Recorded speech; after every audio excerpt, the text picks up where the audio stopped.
या ठिकाणी 5व्या दिवसाची सेवा माझ्याकडे आलेली आहे. सेवेकरता घेतलेला जो अभंग आहे, देशू निवासी परमपूजनीय परमवंदनीय महाराष्ट्र भूषण जगद्गुरु तुकोबारायाचा चरणाचा अभंग आणि संतांचं जे कार्य आहे ते कार्याचं वर्णन त्या ठिकाणी करणारा अभंग सेवेकरता घेतलेला आहे. लोकांना वाटतं अभंग सोपं आहे, पण तुकोबारायाची गाथा हे सोपं नाही आहे. ज्ञानेश्वरी सोपी आहे, कारण ज्ञानेश्वरीला गीतेचा आधार आहे. कारण तुकाराम महाराजांची गाथ आहे, त्यांचं स्वतंत्र प्रतीक हे आहे. त्यांचं स्वतंत्र काय आहे? साहित्य आहे. म्हणून काय आहे, गाथा लावणं अवघड आहे. लोकांना वाटतं गाथा फार सोपं आहे, पण गाथा हे 4 वेदांचं विवरण आहे. चतुर्वेदाचे केले विवरण, अर्थही घर करून या. एक एक वेद वाचला तर त्या वेदाचं फळ लागतं, पण तुकोबाराच्या गाथ्याचं भार केलं तर 4 वेदाचं पारायणाचं फळ आहे. चतुर्वेदाचे केले विवरण, अर्थही घर करून या. असा त्या तुकोबारायांचा 4 चरणाचा अभंग सेवेकरता घेतलेला आहे. कारण कोणाची पुण्यतिथी आहे? संतांची. कोणाची पुण्यतिथी आहे? संत म्हणा किंवा श्रीगुरु म्हणा, सद्गुरु म्हणा, त्यांच्या पुण्यतिथीचं काय आहे? उत्सव आहे. तर काय आहे, मी नेहमी सांगत असतो, पुण्यतिथी कोणाची करतात? पुण्यवानाची का संतांची? संतांची पुण्यतिथी असते तर संजीवन समाधी सोहळा साजरा करतो ज्ञानोबांचं. जीवाचं श्राद्ध आहे आणि महात्म्याची पुण्यतिथी आहे. आणि जे कल्पाधिकारी संत आहेत त्यांचं संजीवन समाधी सोहळा साजरा करतो. तुकोबाराचं काय करायचं? नुसतं वैकुंठ गमन नाही, सदैव वैकुंठ गमन सोहळा. कारण आमच्या तुमच्या घरात मिळत तर वैकुंठला गेला म्हणतात, कुठे गेला कोणाला माहिती. तुकोबारा हे सदैव वैकुंठ गमन सोहळा तुकोबारायांचा साजरा करायचा. ज्ञानोबारायांचं काय करायचं? संजीवन. प्रमाण काय? देवा प्रमाण निवृत्ती ज्ञान समाधी संजीवन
संजीवन समाधीला निवृत्ती नाथाचं ध्यान प्रमाण आहे. ज्ञानदेवा प्रमाण निवृत्ती देवी ज्ञान समाधी संजीवन हरिपाठ. ज्ञानोबारांचे त्या ठिकाणी संजीवन समाधी सोहळा साजरा करायचा. आणि भगवंताची नाही, गांधीची काढून टाकल्याची. आरामखोर सत्याचा नाश केला, देशाचा तुकडे तुकडे केले, तरी त्याची जयंती या देशात केली जाते. जयंती कोणाची केली जाते? 3 कामं करता तो येत असतो, त्याची जयंती होत असते. एक परित्राणाय साधूनां विनाशाय च दुष्कृतां धर्म संस्थापनार्थाय संभावनी. साधूनां परित्राण, साधूंचं रक्षण करण्याकरता आणि दुष्टांचं संवाद करण्याकरता आणि धर्माची संस्थापना करण्याकरता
म्हणून काय आहे दुष्ट निर्धारी धर्माच्या रक्षणाकरता भगवान अवतीर्ण होत असतो.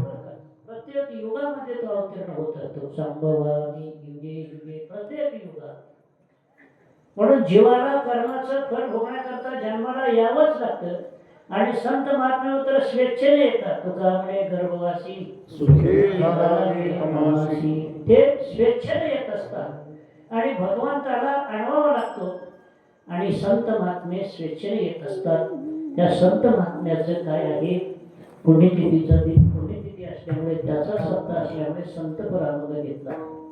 अगोदर अभंगाचा सरळ सरळ भावार्थ सांगतो. कारण काय आता काय झालंय, कीर्तनकार अभंगावर येतच नाही, त्याला सांगावं लागतं. आणि तुम्हाला सुद्धा विनोद ऐकायची सवय. त्या अभंग सोपा वाटतो, किती कठीण आहे तुम्हाला दाखवणार अभंग किती कठीण आहे. लोक वाटतं तुकोबारांचं हा अभंग सोपा आहे, किती कठीण आहे हेही सांगतो तुम्हाला आणि त्याचं फळ काय हेही सांगतो मला. संतांचे पायी हा माझा विश्वास. जगद्गुरु तुकोबार म्हणतात संतांच्या पायावर माझा काय आहे विश्वास आहे. म्हणून सर्व भावेदास धर्म त्यांचा, सर्व भावांना मी त्यांचा दासत्व शिकवतो. तुकोबाराला विचारलं त्यांच्या पायावर विश्वास का ठेवला, त्यांचं दासत्व का पत्करलं. तेची माझे हित करीती सकळ जेणे हा गोपाळ कृपा करी. कारण संतच माझं हित करतात आणि भगवान परमात्मा कृपा करतो. कृपा करतो म्हणजे काय करतो, नंतर आपल्याला त्याचं चिंतन करायचंय. भागल्या वाहतील कडी त्यांची आणि जोडे सर्व सुख. जीव हा परमार्थ करीत असताना थकला भागला तर त्याला सर्व दुःखातून बाजूला करून सुखरूप परमात्म्याची काय करतात, प्राप्ती करून देतात, प्राप्ती करून देतात. म्हणून भागल्या मज वाहतील कडी त्यांची आणि जोडे सर्व सुख. एवढंच नव्हे, मग त्या ठिकाणी त्या जीवाचं हित करतात, त्याला म्हणजे त्या ठिकाणी दुःखाची निवृत्ती करतात. म्हणजे काय, म्हणजे नेमकं काय करतात. तुका म्हणे शेष सेविना वडी वचनाला वडी बोलले ते. तुकोबार म्हणतात की त्यांचं वचन कधी मोडणार नाही, त्यांचं उष्ट सेवन उष्ट सेवन करणं फार मोठं अवघड आहे. मला त्या फार मोठं पाप आहे. कोणाचं उष्ट सेवन करू नये. धर्मशास्त्रात असं वर्णन आहे. हेमाद्री नावाचा एक पंडित होऊन गेला धर्मशास्त्राचा. मांजराचं उष्ट खाल्ल्यानंतर काय प्राश्चित घ्यावं असतं, 1.5 लाख रुपये खर्च येते मांजराचं उष्ट खाल्ल्यानंतर. मग इथं तर तुका म्हणतात तुका म्हणे शेष सेविना वचन मोडी बोलली. त्यांचं वचन मोडणार नाही, त्यांचं उष्ट सेवन करेल असं त्या ठिकाणात. उष्ट म्हणजे काय आहे, काय खावं, उष्ट शब्दाचा अर्थ आहे. नंतर आपल्याला चिंतन करायचं आहे. असा अभंगाचा सरळ सरळ भाव. तर काय आहे, संतांचे पायी हा माझा विश्वास. संतांच्या पायावर माझा विश्वास आहे म्हणतात. बरोबर. मग तुम्हाला विचारतो संत कोणा म्हणतात. कारण शास्त्र आहे, नाही प्रतिज्ञा मात्रेण वस्तुसिद्धी किंतु लक्षण प्रमाणाभ्याम वस्तुसिद्धी. नुसतं प्रतिज्ञा केली म्हणजे वस्तूची सिद्धी होत नाही, ते लक्षण आणि त्याच्याविषयी प्रमाण असावं. तर एखाद्या सुवासिनीचं वर्णन करायचं असं काय काय असावं लागते. पायात जोडवे, हातात बांगड्या, गळ्यात मंगळसूत्र, कपाळावर कुंकुम असं. आणि तिने भांग कसं पाडावं, सरळ पाडावं. आता भांग निघूनच केलंय महाराज, कुठे गेलं कोणाच नाही. धर्मशास्त्रात असं वर्णन आहे, स्वतःच्या स्त्रीला इथपासून या घरापर्यंत भांग पाडावं, त्याच्यात कुंकू भरावं, कारण ते पतीचं आयुष्य आहे. धर्मशास्त्र जर वाचा, पतीचं आयुष्य आहे. पण हा जर तो मेला तरी चालतो, भांग कुठे गेला एकदम साफ, मोठं अवघड आहे. हे जसं सुवासिनेचं लक्षण आहे, तसं संतांचं काय लक्षण आहे. तेची संत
भगवान परमात्म्याविषयी ज्याचं त्या ठिकाणी निष्काम पण अतिशय प्रीती असेल, त्या प्रीतीचा विषय भगवंताच्या ठिकाणी असेल, त्याला संत समजतात. निरोपाऱ्याचं वर्णन आहे, संतांचं वर्णन. तुकोबाराच्या भाषेत विचारलं तर विष्णुमय जग वेदाभेद मंगळ. ज्ञानोबाराच्या भाषेत विचारलं तर आत्मज्ञाने चोकडी संत माझी दुखडी ते दृष्टी पूर्वावडी कामिनी देशी. ज्ञानोबा म्हणतात, ज्याला परमात्म्याचं निःसंशय चोख ज्ञान झालं त्याला संत म्हणतात. ज्याला परमात्म्याविषयी साक्षात्कार झालाय. आता महाराज माधवानंद स्वामी सारख्या महापुरुषांना त्या ठिकाणी काय म्हणावं, संत म्हणावं, कारण भगवंताचा काय झाला होता, साक्षात्कार. त्याच्याशिवाय ते आता एक महिन्याने ते जलसमाधीत वर आले असते का, काहीतरी सामर्थ्य असल्याशिवाय होत नाही महाराज. तर काय आहे की ज्यांना परमात्म्याचा साक्षात्कार सगुण निर्गुण साक्षात्कार झालाय त्यांना संत असं म्हणतात. म्हणून आत्मज्ञाने चोकडी संत माझी दुर्बळी. नाथ महाराजांच्या भाषेत विचारतं, जग ब्रह्मरूप जाण हेची साधूची. जगाला सगळं ज्या महात्म्याला संपूर्ण जग हे परमात्म्याचं स्वरूप आहे असा बुद्धिवृत्तीचा विषय झाला त्याला संत म्हणावं. तुम्ही संत कोणाला म्हणता, म्हणून संत कोणाला म्हणतात, कीर्तन केलं की संत. आता कीर्तनकार म्हणजे एक नंबर भांडे झालेत महाराज, खोटं अवघड आहे. कारण तुम्ही खोटं बोलत नाही, खरं बोलतोय. दारूचे भाव सांगणारे कीर्तनात अर्धा तास त्याला कीर्तनकार, तेही संत. पण तसं नाही महाराज. ज्याला परमात्म्याचा सगुण निर्गुण साक्षात्कार झाले त्याला काय म्हणतात, संत म्हणतात. आता संतांची व्याख्या काय, जसं सुवासिनेचं लक्षण करीत असताना कीर्तन करणारा संत असतो का संत कीर्तन करतात, कोणतं बरोबर आहे, कोणतं बरोबर आहे. कीर्तन करणारा संत असतो का संत कीर्तन करतात, कीर्तन करणारा संतच असतो असं नाही. संत मात्र कीर्तन करतात. कुंकू लावली म्हणजे सुवासिन का, सुवासिन कुंकू लावते, सुवासिन कुंकू लावते, कुंकू वेशही लावते, सुवासिन आहे का नाही. तसं कीर्तन करणारे संत असतात असं नाही. संत मात्र काय करीत असतात, कीर्तन करीत असतात. म्हणून ज्याला सगळं जग हे परमात्म्याचं स्वरूप आहे अशा बुद्धिवृत्तीचा निश्चय झालाय त्याला काय म्हणतात, संत म्हणतात. अशी संत शब्दाची व्याख्या. तुम्हाला आणखी विचारतो, संत हा शब्द कोण्या भाषेतला आहे, संस्कृत. मराठी भाषेतला नाही. कसं काय? संत हा शब्द मराठी भाषेतला का संस्कृत भाषेतला? मग सदानंद मोरेला विचारा, मराठी भाषेतला म्हणतो. देऊळकराच्या थोडाच जन्माला पण त्याला कलंक लावणारे अशी माणसं आहेत. संत हा शब्द संस्कृत भाषेतला, तो मराठी भाषेतला नाही आहे. कारण काय? जगाच्या पाठीवर किती भाषा बोलल्या जातात? 2950 भाषा बोलल्या जातात.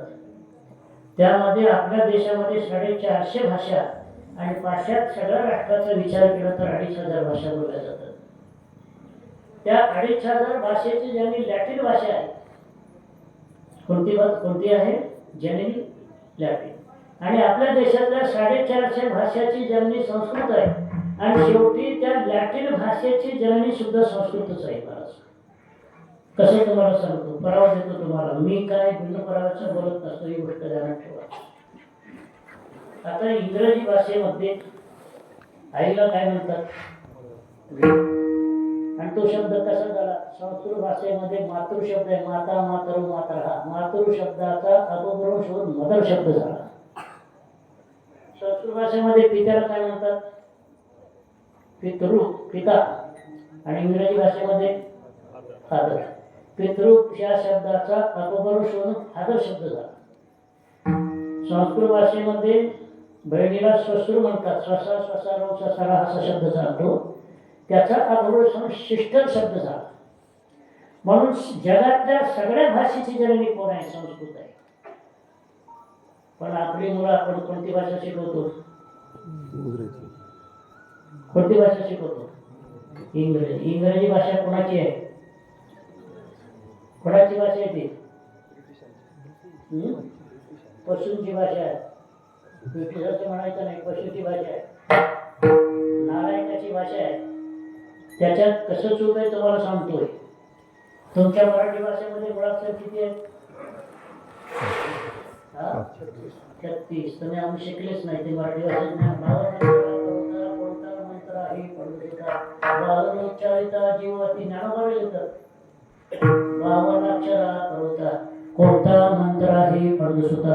52 उच्चारिता लाभवती जीवती असा आहे. किती शब्द आहेत तुमच्यात? 52. इंग्रजीमध्ये किती आहेत? 26. तुमच्या निम्म्याने आहेत ते. तुमच्या निम्म्याने आहेत ते. एवढंच नव्हे, इंग्रजी भाषेचं बोलणं एक आहे, त्याचं लिखाण एक आहे, त्याचा उच्चार एक आहे, त्याचा अर्थ एक आहे. कसं कसं तुम्हाला सांगतो. आशियाचं स्पेलिंग काय? ACCIDENT. डबल सी लिहिला. पहिला सीचा उच्चार काय केला? क. आणि दुसऱ्या सीचा सी.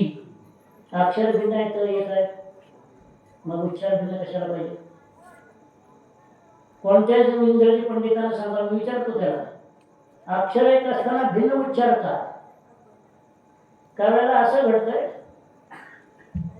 तर लिहिणं एक आहे, त्याचा उच्चार एक आहे. रेशन शब्दाचा स्पेलिंग काय? TI बनवायला उच्चार काय केला? शब्द.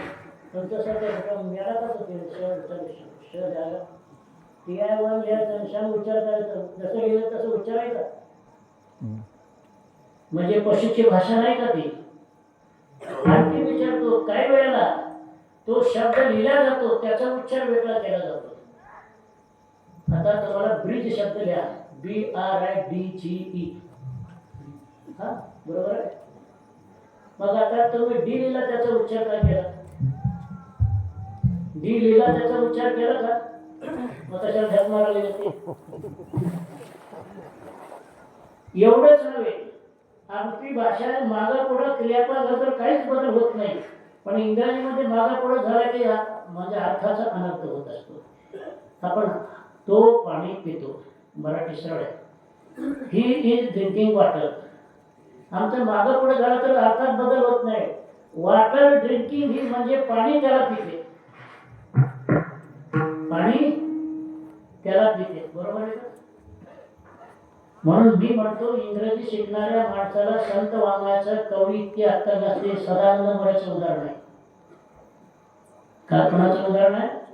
आमच्या भाषेमध्ये कुठंच बदल नाही. म्हणून संत हा शब्द कोण्या भाषेतला आहे? तर संस्कृत भाषेतला तो कसा झाला हे सांगतो. संस्कृत भाषेमध्ये अस धातू आहे. तो चालतो कसा? अस्मी श्वासना अशिस्ता अस्तित्वा संती. फक्त इंग्रजी भाषेमध्ये 2 लाख शब्द आहेत. संस्कृत भाषेत 1,98,72,60,000 शब्द आहेत. किती संपन्न भाषा हे बघा तुम्ही. तर काय म्हणायचं आहे तर असं धातूपासून संत शब्द झाला आणि तो कसा? अस्तिस्था संती तृतीयाचं बहुवचन संती रूप आहे. संतीतलं अंती प्रत्यय काढा, त्याला वकाधारीचं रूप जोडा. वकाधारी म्हणजे वर्तमान कालवाचक धातू साधित विशेषण, त्याचा आत प्रत्यय आहे. धातू जर परस्मैपदी असेल आत प्रत्यय, धातू आत्मनेपदी असेल तर मान प्रत्यय आहे, धातूच्या अंती अ नसेल तर आन प्रत्यय, असं संस्कृत भाषेमध्ये आहे. तर त्या ठिकाणी हलंत स अधिक आत वकारात रूपला सत शब्द झाला आणि तो विशेषण असल्यामुळे पुल्लिंगात चालत असताना सन संतो संत हा प्रथम कोण्या भाषेतला संत शब्द आणि तो काय म्हणतो मराठी भाषेतला काय अक्कल करा तरी सुद्धा. म्हणून एक गोष्ट ध्यानात ठेवा, ज्याला संत मामले काढायचं असेल, त्याला उपनिषद वगैरे काढायचं असेल, त्याला वेदांत कळत असेल, ज्याला न्याय करून घ्यायचा असेल, ज्याला सांख्य करून घ्यायचं असेल, ज्याला मीमांसा करून घ्यायचं असेल, त्याने संस्कृत भाषेचं अध्ययन केलंच पाहिजे. म्हणून संत हा शब्द संस्कृत भाषेतला आहे. मग किती शब्द मिळून झाले? हलंत स अधिक अंत. हलंत स म्हणजे पाय मोडलेला जो स आहे त्याला हलंत म्हणतात आणि अंत शब्द जो आहे तो त्या हलंत सला जोडला. मग त्याचा अर्थ काय? सचा अर्थ काय? अंतचा अर्थ काय? सनाम सदरूपेण अज्ञान तत्काळ जगत यत प्रतीयते तसे अंतानाम नाशा येई भक्त्या क्रियते संतान. संत शब्दाची व्याख्या आहे. सनाम सदरूपेण अज्ञान तत्काळ जगत यत प्रतीयते. तुम्हाला अज्ञान तत्काळ जगत कसं प्रतीत झालं? सत्य का मिथ्या? कसं वाटतं जग? कसं वाटतं तुम्हाला? सत्य वाटतं. म्हणून सदरूपेण अज्ञान तत्काळ जगत यत प्रतीयते म्हणजे अज्ञान जगत हे सत्य स्वरूपानं प्रतीत येते. तसे अंतः म्हणजे सत्यत्वाचा नाश यही भक्त्या क्रियते, ज्या भक्ताकडून केलं जातं त्याला काय म्हणतात? संत म्हणतात. असे जे लक्षणेचे संत आहेत त्यांच्यावर माझा विश्वास आहे, असं अभंगाच्या पहिल्या चरणात संतांची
Thank you.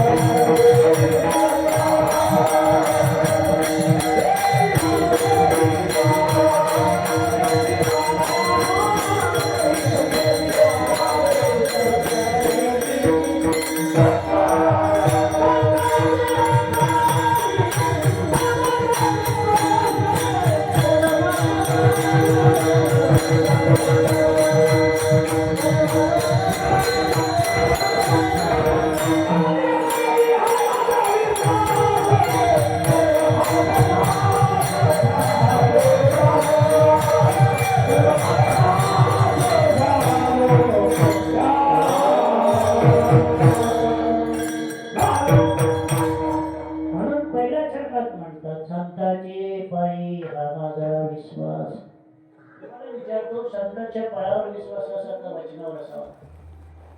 तुम्हाला प्रश्न केला कोणी, कारण तुम्ही 100 कीर्तन ऐकले असतील आतापर्यंत. मग कोणाजवळ विश्वास असावा?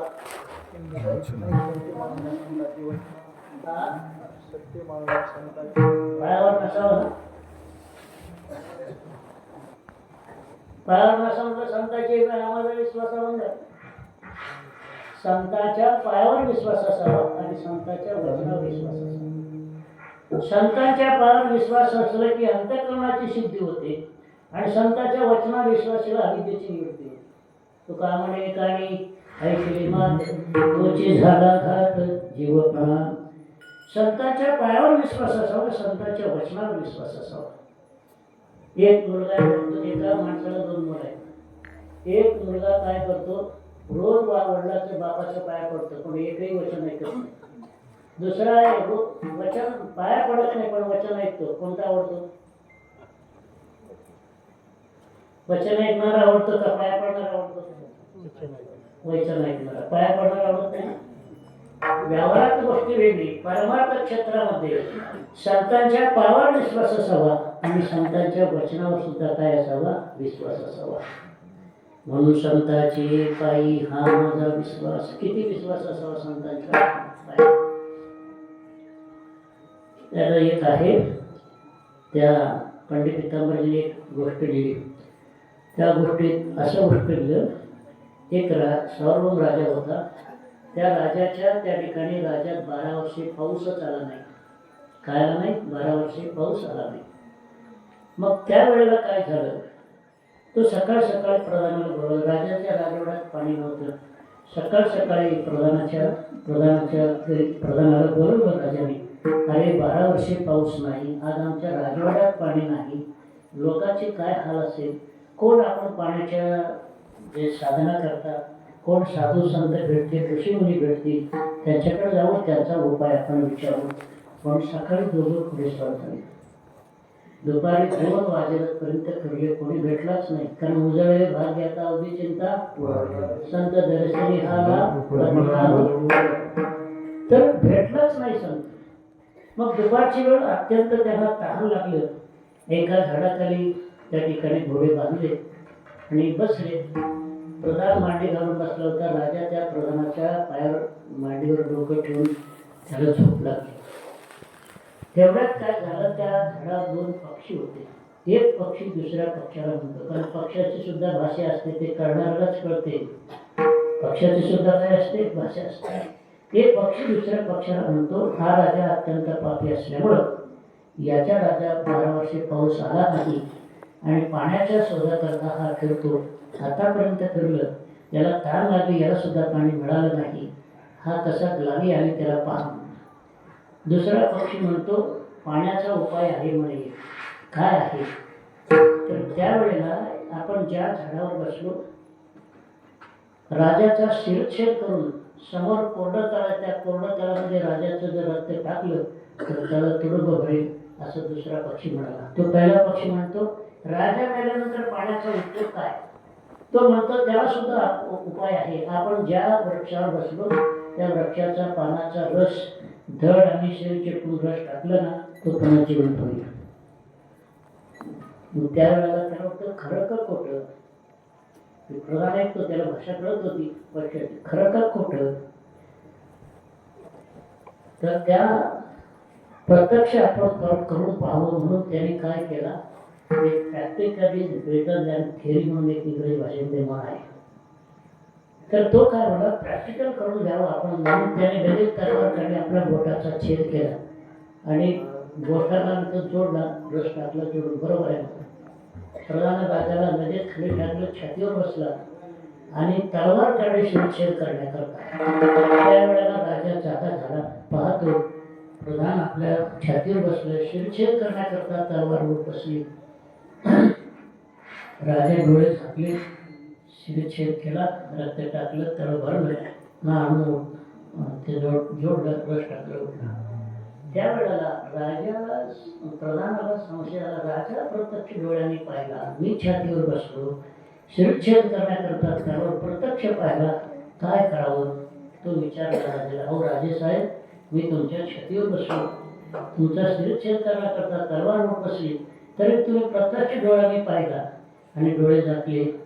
त्यावेळेला राजा म्हणतो, अरे प्रधाना तुला काय सांगू, 7 पिढ्यापर्यंत तुमचं प्रधान आमच्या राज्यामध्ये आहे. तुझ्यावर माझा इतका विश्वास आहे, इतका विश्वास आहे, इतका विश्वास आहे, तू माझा प्राण जरी घेतला तरी माझ्या राजाच्या कल्याणाकरता घेतो, असं विश्वास आहे म्हणून मी डोळे झाकले. मला किती विश्वास आहे. एवढा विश्वास संतांच्या वचनावर असेल तर त्या ठिकाणी काय आहे, जीवाचं कल्याण झाल्यावाचून राहत नाही. संतांची पायी हा माझा विश्वास. विश्वास शब्दाचा अर्थ श्रद्धा आहे. विश्वास शब्दाचा अर्थ काय आहे? श्रद्धा आहे. श्रद्धा म्हटलं की मागचं जे शासन आहे त्याने अंधश्रद्धा कायदा काढला होता. कोणता कायदा काढला होता? अंधश्रद्धा कायदा. तर अंधश्रद्धा कायदा असा आहे, अंध आणि श्रद्धा असे 2 शब्द आहेत. जगाच्या कुठल्याही कोश ग्रंथात जावा, इथं नाही आमच्या देशात म्हणतो असं नाही, जगाच्या कुठल्याही कोश ग्रंथात पहा, मग त्या ठिकाणी अंधश्रद्धा असे 2 विरुद्ध शब्द जोडलेले कुठंच कोशात सापडत नाही. कारण अंध शब्दाची व्याख्या वेगळी आणि श्रद्धा शब्दाची व्याख्या वेगळी. अंध शब्दाची व्याख्या हिताहित बुद्धी शून्य हा अंध. अंधाचं शास्त्रामध्ये लक्षण केलंय, ज्याला हित कळत नाही, अहित कळत नाही, या दोन्ही जे शून्य ज्याच्यात आहे त्याला काय म्हणावं? अंध. आणि श्रद्धा कशाला म्हणावं? तर श्रद्धा शब्द असा आहे, संत वचनावर वेदोपनिषदावर अत्यंत असलेली निष्ठा. त्या निष्ठा शब्दात निष्ठा श्रद्धा हे डोळस असते, आंधळा हा आंधळा असतो. असे 2 विरोधी शब्द एकत्र करून त्या ठिकाणी अंधश्रद्धा शब्द मागच्या नालायक शासनाने काढला होता बरं का. त्याला आम्ही खूप विरोध केला. मग त्यावेळी 29 कलमामध्ये 15 कलम काढले, 12 कलम करून त्या ठिकाणी तो कायदा केला. म्हणजे त्यांना या जगातलं हिंदुत्व नष्ट करायचं आहे ना पूर्वीच्या राज्यकर्त्याला, त्याच्याकरता त्याने ते केलं होतं. म्हणून एक गोष्ट ध्यानात ठेवा, संतांचे पाय हा माझा विश्वास. विश्वास शब्दाचा अर्थ श्रद्धा, आणि श्रद्धा हा काय आहे तर 2 विरोधी शब्द बोलल्यामुळे कुठल्याच कोश ग्रंथात नाही. म्हणून संतांची पायी माझा विश्वास, सर्व भावी दास झालो. सर्व भावांना मी त्यांचा दासत्व स्वीकारतो. मग दासत्व स्वीकारणं चांगलं का वाईट? चांगलं. कोणाचंही दासत्व स्वीकारणं चांगलं नाही, संतांचं दासत्व स्वीकारणं चांगलं आहे. कोणाचंही दासत्व स्वीकारायचं नाही. एक श्लोक आहे, आशाये दासास्ते दासा संती सर्व लोकस्य, आशाये दासी ते दासाय ते लोकाः. जे आशेचे दास आहेत त्यांना सगळ्या जगाचं दासत्व पत्करावं लागतं, पण आशेला ज्यांनी दासी बनवली त्याचं सगळं जग दासत्व पत्करत असते. ही गोष्ट ध्यानात ठेवा. आशाये दासास्ते दासा संती सर्व लोकस्य, आशा दासी येशान दासाय ते लोकाः. आशेचे जे दास आहेत त्याला सगळ्या जगाचं दासत्व त्याला पत्करावं लागतं, पण आशेला ज्यांनी दासी बनवली त्याचं सर्व जग दासत्व पत्करत असते. ही गोष्ट ध्यानात ठेवा. म्हणून दासत्व हे फार वाईट आहे, पण संतांचं दासत्व पत्करणं अतिशय चांगलं आहे. कारण का? हे बघा, संतांचं दासत्व कोण्या प्रकारे स्वीकार करायचा? महाराज, तुम्ही जर संतांचं स्थूल शरीरानं दासत्व पत्करलं तर स्थूल शरीराचे दोष जातात, आणि संतांचं तुम्ही सूक्ष्म शरीरानं दासत्व पत्करलं तर सूक्ष्म शरीराचे दासत्व पत्करलं तरी त्या ठिकाणी काय आहे? अंतःकरणाची शुद्धी होते. आणि तिसरं जे कारण म्हणजे मनानं संतांचं दासत्व पत्करलं तर अज्ञानाची निवृत्ती होत असते. मनानं दासत्व पत्करलं सूक्ष्म शरीराची शुद्धी, शरीरानं दासत्व पत्करलं स्थूल शरीराची शुद्धी, मनानं दासत्व पत्करलं तर काय होते? अज्ञानाची निवृत्ती होते. म्हणून सर्व भावे दास झालो त्यांचा. मी संतांचं या स्थूल शरीर, सूक्ष्म शरीर, कारण शरीर मनानं त्याचं दासत्व पत्करतो. म्हणून सर्व भावे दास झालो त्यांचा. तुकोबरायाला विचारलं, तुम्ही संतांचं सर्व भावानं दासत्व का पत्करलं आणि कशा करता तुम्ही? एक तर 2 गोष्टी आहेत. त्यांच्यावर विश्वास ठेवला, नुसता विश्वास ठेवला नाही, दासत्व पत्करलं. त्यांच्यावर विश्वास का ठेवला, त्यांचं दासत्व का पत्करलं? अभंगाचं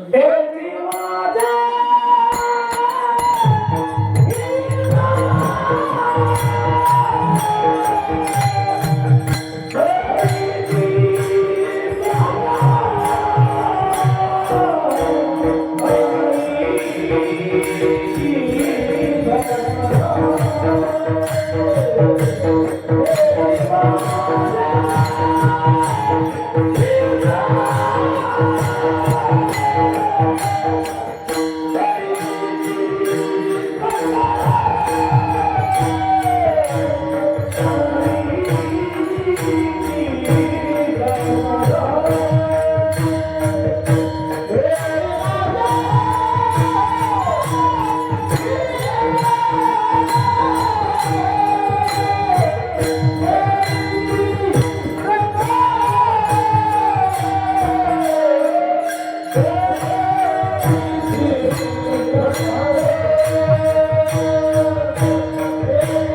त्यांचं दासत्व का पत्करलं, त्यांच्या पायावर श्रद्धा का ठेवली, तेची माझी गीत कोण शीत करतात.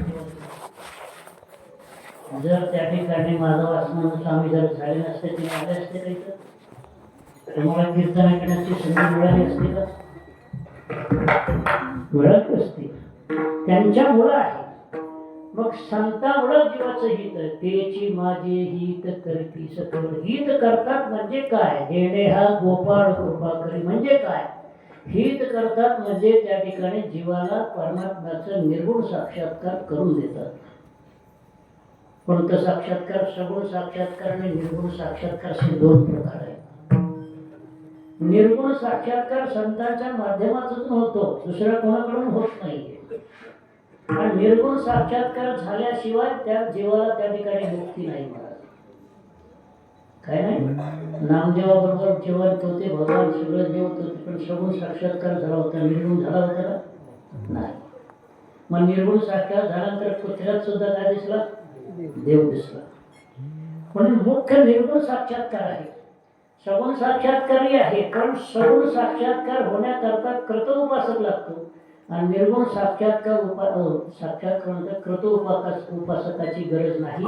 ज्ञान होण्याच्या अगोदर सगुण साक्षात्कार होण्यापर्यंत ज्याची उपासना झाली त्याला कृत उपासक म्हणतात. ज्ञानाच्या अगोदर सगुण परमात्म्याचं साक्षात्कार होईपर्यंत ज्याचं झालं नाही त्याला अकृत उपासक म्हणतात.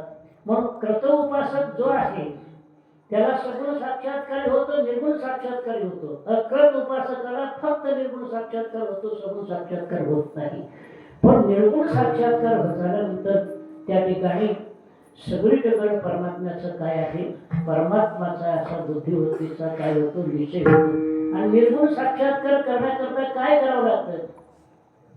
आनंदो रे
सगळीकडे परमात्म्याचा साक्षात्कार होण्याकरता तुम्ही काय साधना केली असं ज्ञानोबराला विचारलं.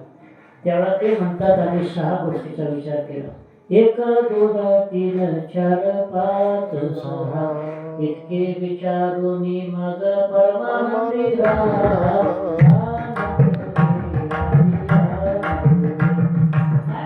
आम्ही एक परमात्म्याचा विचार केला, 2 जीव शिवाचा विचार केला, 3 शरीराचा विचार केला, स्थूल सूक्ष्म कारण, 4 पुरुषार्थाचा विचार केला, धर्म अर्थ काम आणि मोक्ष, 5 कोशाचा विचार केला, अन्वय प्राणमय मनोमय विज्ञानमय आनंदमय, 5 कोशाचा विचार केला आणि षड दर्शनाचा विचार केला. सर्व सुखात राहण्याकरता 6 दर्शनाचा विचार करावा लागतो. सर्व सुख गोडी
सर्व सुख असलेला परमात्म्याच्या तुम्हाला प्राप्तीची इच्छा आहे ना, मग तुम्हाला साई दर्शनाचा विचार करावा लागेल.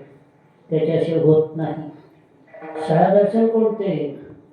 न्याय वैशेषिक सांख्य पतंजली पूर्वमीमांसा उत्तरमीमांसा या षडदर्शनाचा विचार केला तर तुम्हाला सर्व ठिकाणी परमात्म्याचा सगुण निर्गुण साक्षात्कार होत असतो. पण निर्गुण साक्षात्कार होणं हेच हिताचं लक्षण आहे. मला आईला हित कळत नाही, बाबाला हित कळत नाही. शास्त्राला श्री गुरुला संतांना जीवाचं हित कळतंय, बाकी कोणाला कळत नाहीये. जर आई बापाला कळलं असतं तर इकडे यायचं कामच नव्हतं सत्यामध्ये ऐकायला. त्यांना कळत नाही हित कशाचा, हित कशा ते आई बापाला कळत नाही. म्हणून निर्गुण साक्षात्कार हा संतांच्या माध्यमातून होत असतो. आणि सगुण साक्षात्कार कोणाच्या माध्यमातून होत असतो? सगुण साक्षात्कार शास्त्राला शरण गेलं, तुम्ही चिंतन केलं, सगुण साक्षात्कार होत असतो. पण निर्गुण साक्षात्कार होण्याकरता सुद्धा संतांचीच कृपा लागते. महाराज काय झालं, त्या जगन्नाथपुरीला दर्शनाला जायचं होतं. कोणाला? तो न्याय पुष्पांजली नावाचा ग्रंथ केलेला न्याय ग्रंथकार, त्याच्याबरोबर हजारो लोक होते त्या ठिकाणी. तेच जगन्नाथपुरीच्या दर्शनाला गेले. संध्याकाळचे 8 वाजले होते. अजून 200-300 फूट मंदिर होतं, दरवाजा बंद झाला. हे न्याय ग्रंथकार तसेच गेले. तिथं गेले आणि दरवाजासमोर उभारतात. 1000 लोक मागे होते. भगवंताला म्हणतात, अरे षडगुण ऐश्वर्य संपन्न आहे म्हणून तुला मस्ती आली का? म्हणतात. काय आली? 6 महिने ऐका. ज्ञान वैराग ऐश्वर्य ऐका. ज्ञान वैराग ऐश्वर्य हे साई गुण गोष्टी ज्ञानमार्ग वर्णन केले. हे 6 ऐश्वर्य ज्याच्या ठिकाणी असतो त्याला ईश्वर म्हणतात. ते म्हणतात न्याय ग्रंथकार. म्हणजे तुला त्या ठिकाणी षडगुण ऐश्वर्य संपन्न म्हणून तुझ्या मस्ती आली का? माझी आज्ञा करतोस तरी जगात तुझं अस्तित्व ठेवायचं त्याने माझ्या हातात आहे, असं तो ग्रंथकार बोलला. त्यावेळेला जगन्नाथ भगवान दरवाजा उघडला आणि बाहेर आले. बाहेर आल्यानंतर एका त्यांनी दर्शन घेतलं, पण चालायचं नाही. माझ्या मागे हजारो लोक आहेत, सगळ्याला सगळं संपायला पाहिजे असं न्याय पुष्पांजलीचा ग्रंथकार तो न्याय ग्रंथकार. त्याने म्हटल्यानंतर त्या हजारो लोकांना त्या म्हणजे त्या ठिकाणी जगन्नाथ भगवानाला त्या ठिकाणी सगुण दर्शन द्यावं लागलं. मग जेणे हा गोपाळ कृपा करी म्हणजे सगुण दर्शन होणं एक कृपा आहे आणि निर्गुण दर्शन करणं म्हणजे गीत आहे. हे दोन्ही पाहिजे. मग त्याची माझी हित करते सगळं. परमात्म्याचा निर्गुण साक्षात्कार झाल्यानंतर जीवाला मुक्ती आहे. महाराज सगुण साक्षात्कार जीवाला मुक्ती मिळत नाही, ध्यानात ठेवा. म्हणून सगुण साक्षात्काराहून निर्गुण साक्षात्कार झाला त्याला कृत उपासक म्हणतात. नुसतं निर्गुण साक्षात्कार झाले त्याला अकृत उपासक म्हणतात. म्हणून त्या ठिकाणी भगवंताच्या म्हणजे संतांच्या माध्यमातून जीवाला सगुण साक्षात्कारी होतो आणि निर्गुण साक्षात्कारी होत असतो. म्हणून तेची माझी हित करीती सगळं जेणे हा गोपाळ कृपा करी. मग हित करतो आणि कृपा करतो म्हणजे काय? आपण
करी त्यांची आणि जोडे सर्व सुख.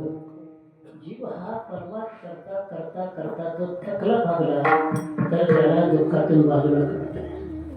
फार माझे पाहती तरी एवढा दुःख बसत नाही. त्यांची आणि जोडे सर्व सुख.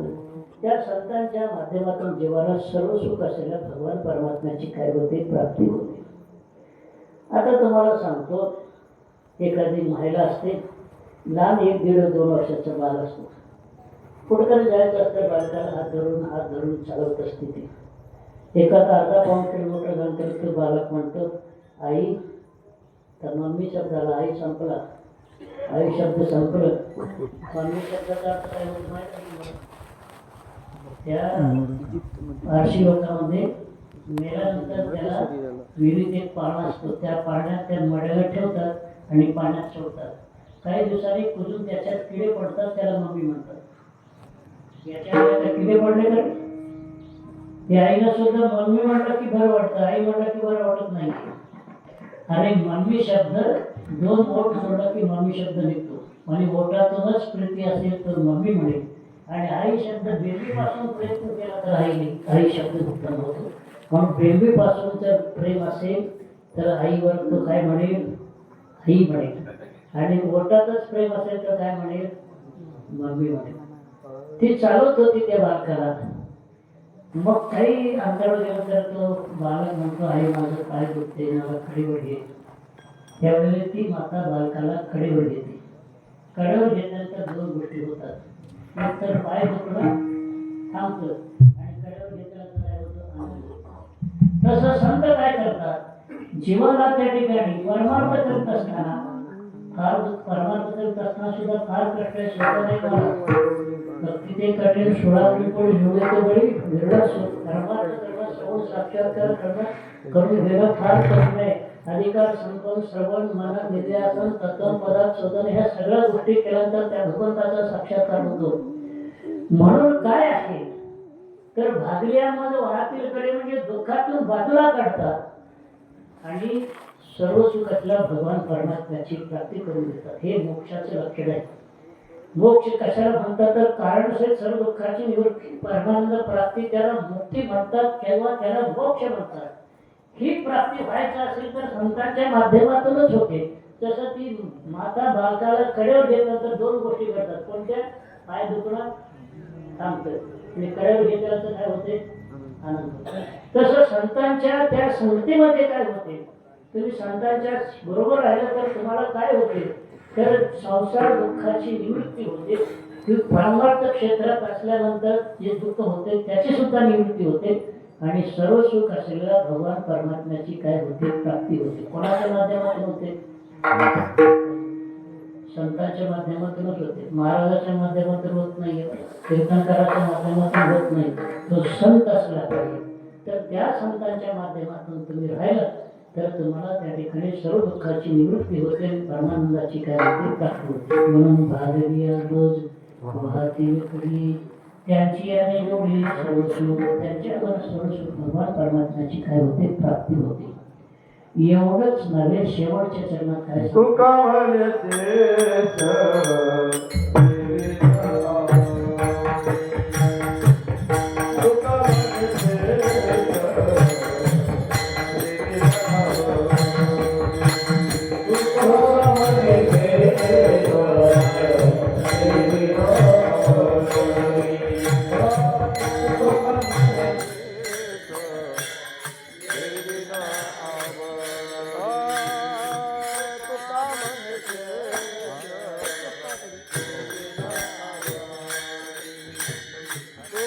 माझे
जेणे हा गोपाळ कृपा करे जेणे हा गोपाळ कृपा करे